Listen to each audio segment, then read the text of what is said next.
रानो चिड़िया अपने घोंसले में बैठी हुई आसमान की ओर देख रही थी। उसके पंख जन्म से ही कमजोर थे, वो उड़ भी नहीं पाती थी। वो बस हमेशा जमीन पर ही रहती और ऊपर उड़ते पक्षियों को देखकर लंबी सांसें भरती। वहीं दूसरी तरफ उसका पति टुन्नू चिड़ा तेजी से उड़ता हुआ घोंसले के पास आया। वो गुस्से में था, घबराया हुआ लग रहा था। रानो, मैं थक गया हूँ। हर दिन बस एक बोझ बनने वाला जीवन। तू तो उड़ भी नहीं सकती, तू मेरे साथ कुछ नहीं कर सकती। मैं ऐसे चिड़िया का क्या करूँगा? टुन्नू जी, ऐसा मत कहो, मैं कोशिश करूंगी। मैं उड़ना भी सीख लूंगी, बस मुझे मत छोड़ो। मैं अकेले नहीं रह पाऊंगी टुन्नू जी।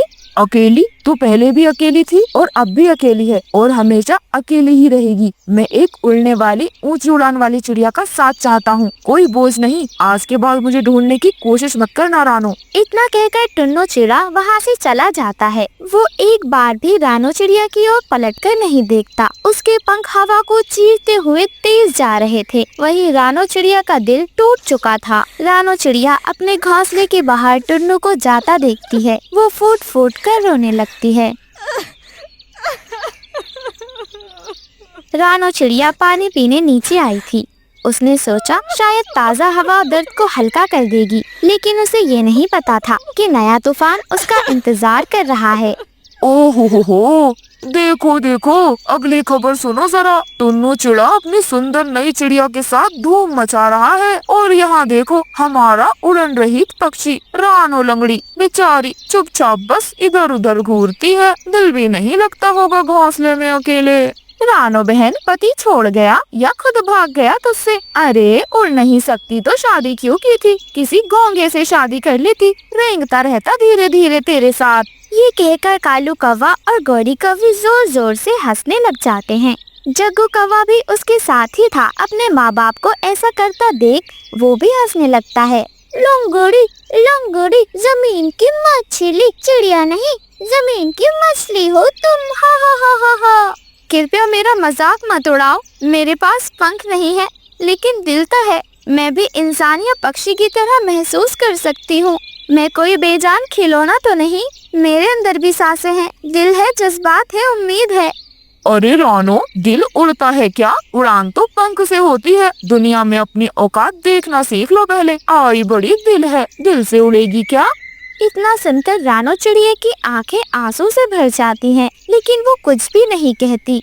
तभी हरियाली तोती और मिठू तोता उसके पास पहुंच जाते हैं। अरे अरे बस करो कालू, मजाक उड़ाना बहुत हो गया। देखो किसी का मजाक उड़ाना आसान है, पर किसी टूटे दिल को जोड़ना बहुत मुश्किल, सबसे मुश्किल काम है।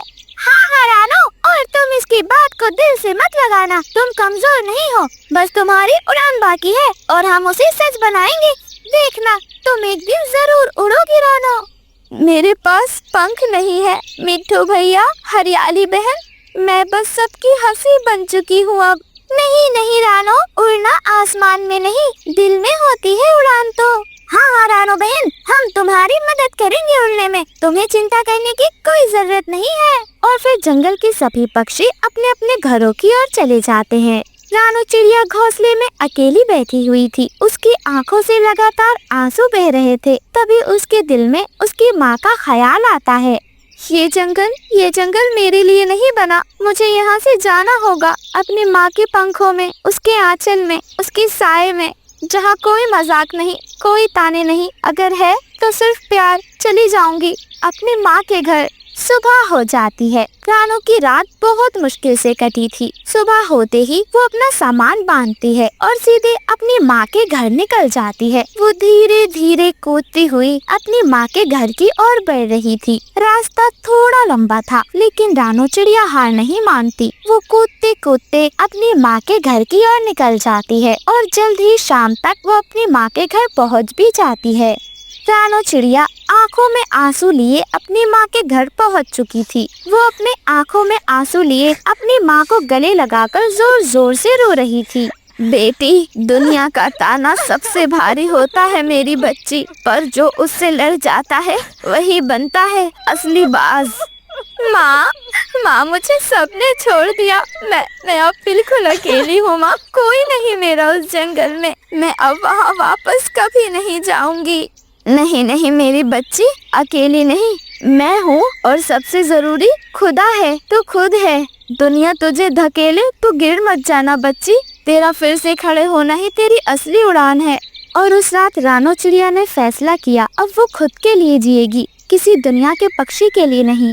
ऐसे ही एक दिन जादूगर लोमड़ी एक आग लेकर जाती है और जंगल में आग लगा देती है। अब देखती हूँ कौन मेरे सामने आएगा। जंगल के सभी पक्षी जल भुन जाएंगे और उसके बाद उनका मांस खाऊंगी मैं। जंगल में चारों तरफ आग लग चुकी थी। धुएं में पक्षियों को कुछ नहीं दिख रहा था। पक्षियों की चीखें आसमान को फाड़ रही थी। जल्दी करो गौरी, जल्दी उड़ो, आग बढ़ती जा रही है। कालू मुझे धुआं से कुछ नहीं दिख रहा, मेरी आँख बंद हो गई है। गौरी कवि को अंधेरे में कुछ भी नहीं दिख रहा था, उसकी आंखें बंद हो गई थी। वो अपना संतुलन खो बैठती है और नीचे झाड़ियों में गिर जाती है और कांटों में फंस जाती है। कोई बचाओ मुझे, कालू मैं फंस गई हूँ, मेरी मदद करो कालू। अरे मैं क्या करूं? मेरी पत्नी गौरी, मैं नीचे नहीं जा सकता, नीचे बहुत धुआं है, धुआं मेरा दम घोट देगा। नीचे उतरने के लिए मेरे पंख काम नहीं कर रहे। कोई बचाओ, मेरी गौरी को कोई बचाओ, कृपया कोई मेरी मदद करो। जंगल का हर पक्षी डर गया था, उड़ान बेकार थी, सब धुएं में टकरा रहे थे। नीचे आग बहुत ज्यादा थी और धुआं भी, इसलिए नीचे उतरने की हिम्मत तो किसी पक्षी में नहीं थी। अरे हमारे बस की कहाँ, हम तो उड़ने वाले पक्षी हैं। ऐसे जमीन पर जाना हमारे लिए आसान नहीं, अगर हम फंस गए तो। गौरी कवि की मदद कोई नहीं करता, लेकिन रानो चिड़िया जब गौरी कवि को इस हाल में देखती है तो उसे अपनी माँ की आवाज याद आती है। बेटी, खड़े होने की ताकत ही तेरी असली उड़ान है। कई बार पंख वो काम नहीं करेंगे जो तेरे पैर कट जाएंगे। तेरे पंख नहीं तो क्या हुआ, तेरे पैर हैं। देखना मेरी बच्ची, ये तेरा साथ कभी नहीं छोड़ेंगे। और फिर रानो चिड़िया अपने कमजोर पैरों पर जोर जोर से कूदती है और फौरन रेंगती हुई झाड़ियों के नीचे चली जाती है। कांटों में उसका खून बहने लगता है, लेकिन वो हार नहीं मानती। वो गौरी कवि को सुरक्षित वहाँ से बाहर निकाल लाती है। चले गौरी बहन, मुझे नीचे का हर रास्ता पता है। आप भले से आसमान का रास्ता जानती हो, लेकिन नीचे के रास्ते कहाँ कैसे बचना है मैं सब जानती हूँ, क्योंकि मैं बचपन से नीचे ही पली बड़ी हूँ। गौरी कवि अब बिल्कुल महफूज थी। रानो चिड़िया ने उसे बचा लिया था। जंगल में हाथी राजा ने आग बुझा दी थी। अब जंगल में सब कुछ शांत हो चुका था।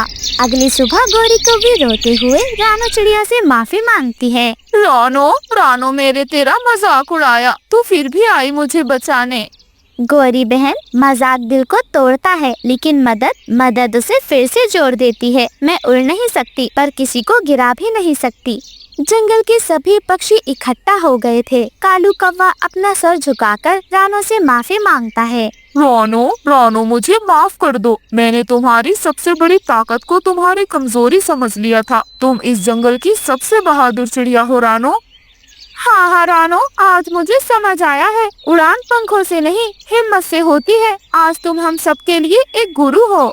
रानो आसमान की ओर देखती है और हल्के से मुस्कुरा देती है। आज उसे अपने पंखों पर गर्व नहीं था, लेकिन अपने पैरों पर पूरा भरोसा था।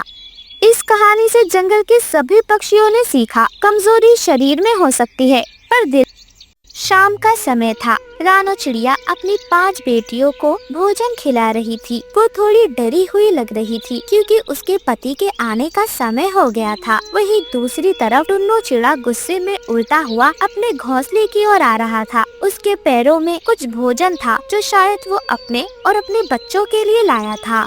बस अब बहुत हो गया। 5 लड़कियाँ, कोई भी बेटा नहीं। मैं कैसा चलाऊंगा इतना बड़ा घर। टुन्नू जी, लेकिन इसमें इस बच्चियों का क्या कसूर है? अरे कसूर वसूर नहीं पता मुझे। निकलो, अभी के अभी निकलो मेरे घर से। मैं अब और नहीं झेल सकता ये चहचहाती हुई भीड़। नहीं टुन्नू जी, देखिए जरा, बच्चियाँ कितनी छोटी है। मैं इन्हें लेकर ऐसी शाम में कहाँ जाऊँगी? कृपया ऐसा ना करें, ये भगवान की देन है टुन्नू जी। रानो, तुम निकलती हो या धक्के मार कर तुम्हें और तुम्हारी इन बेटियों को मैं फेंक दूं घोंसले से। टुन्नू जी, कृपया दया करें, मुझ पर ना सही, इन मासूम बच्चियों पर। सिर्फ आज की रात गुजर जाने दें। मैं वादा करती हूँ, सुबह होते ही चली जाऊंगी। मैं जा रहा हूँ उस घोंसले से बाहर। सुबह जब वापस आऊं तो तुम और तुम्हारी 5 बेटियों की शक्ल मुझे इस घोंसले में नजर नहीं आनी चाहिए। इतना कहकर टुन्नू चिड़ा घोंसले से गुस्से में बाहर चला जाता है। गुड़िया चिड़िया डर से कांप रही थी और रो रही थी। मम्मा, मम्मा हम कहाँ जाएंगे? मेरी बच्चियों, जहाँ ऊपर वाला चाहेगा हम वहीं जाएंगे। तुम चिंता मत करो, तुम्हारे पिता ने साथ छोड़ दिया तो क्या हुआ, रात हो गई है, तुम आराम से सो जाओ।